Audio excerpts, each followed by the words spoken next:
People saw that Moses took a long time to come down from the mountain. Remember, it took us several chapters to go through all those instructions. So they gathered around Aaron and they said to him, "Come, make us a god that will lead us. This fellow Moses brought us out of Egypt, but we don't know what's happened to him." Aaron answered them, "Take the gold earrings off your wives, your sons, your daughters, and bring the earrings to me."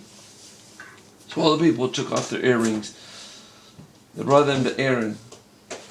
And he took what they gave him and made it a metal statue of a god. It looked like a calf. He shaped it with a tool. Then the people said, "Israel, here is your God, who brought you up out of Egypt." And when Aaron saw it, he built an altar in front of the calf. He said, "Tomorrow will be a feast day in the Lord's honor." So the next day the people got up early. They sacrificed drunk offerings and brought friendship offerings. They sat down to eat and drink. Then they got up to dance wildly in front of their God.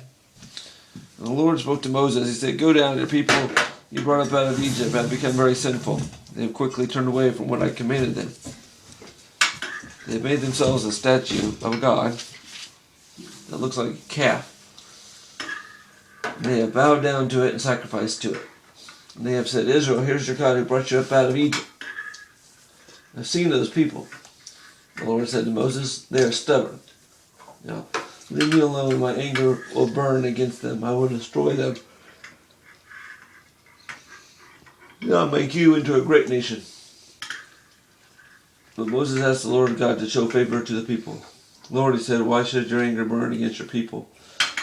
You used your great power and mighty hand to bring them out of Egypt.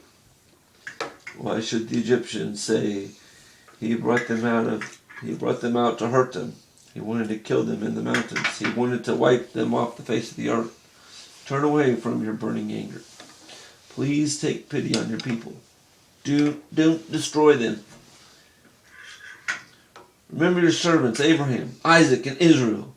You made a promise. You took an oath in your name. You said, 'I will make your children after you as many as the stars in the sky, and I will give them all this land. I promised them. It will belong to them forever.' And then the Lord took pity on his people. He didn't destroy them as he had said he would. Moses turned and went down to the mountain. He had the 2 tablets of the covenant in his hands. Words were written on both sides of the tablet, front and back. And the tablets were the work of God. The words had been written by God. They had been carved on the tablets. Joshua heard the noise of the people shouting, so he said to Moses, 'Sounds like war in the camp.' Moses replied, 'Yeah, it's not the sound of winning, it's not the sound of losing. It's the sound of singing that I hear.' As Moses approached the camp, he saw the calf. He also saw the people dancing. So he burned with anger, and he threw the tablets out of his hands. They broke into pieces at the foot of the mountain. He took the calf the people had made, he burned it in fire, and then he ground it into powder. He scattered it on the water, and he made the people of Israel drink it. He said to Aaron, 'What did these people do to you? How did they make you lead them into such terrible sin?' 'Please don't be angry,' Aaron answered. 'You know that these people like to do what is evil.' And they said to me, 'Make us a god that will lead us. And this fellow Moses brought us up out of Egypt, but we don't know what has happened to him.' So I told them, 'Anyone who has any gold jewelry, take it off.' They gave me gold. I threw it in the fire, and out came this calf." Moses saw that the people were running wild.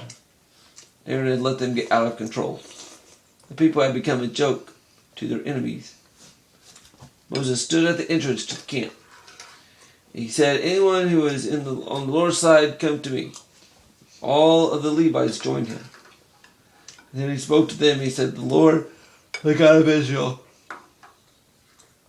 says each man must put on his sword. Then he must go back and forth through the camp, from one end to the other. And each man must kill his brother, friend, and neighbor." The Levites did as Moses commanded, and about 3,000 of the people died that day.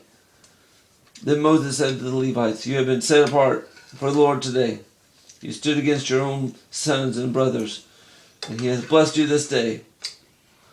The next day Moses said to the people, "You have committed a terrible sin. But now I will go up to the Lord. Maybe if I pray to him, he will forgive your sin." So Moses went back to the Lord. He said, "These people have committed a terrible sin, and they have made a god out of gold for themselves. Now please forgive their sin.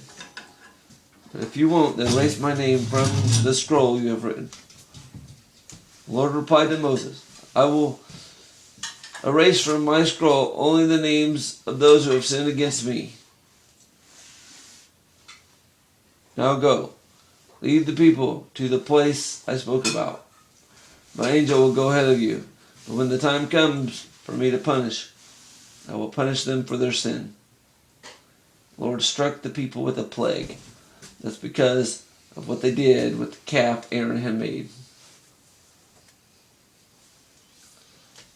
Love always forgives, but ask for forgiveness.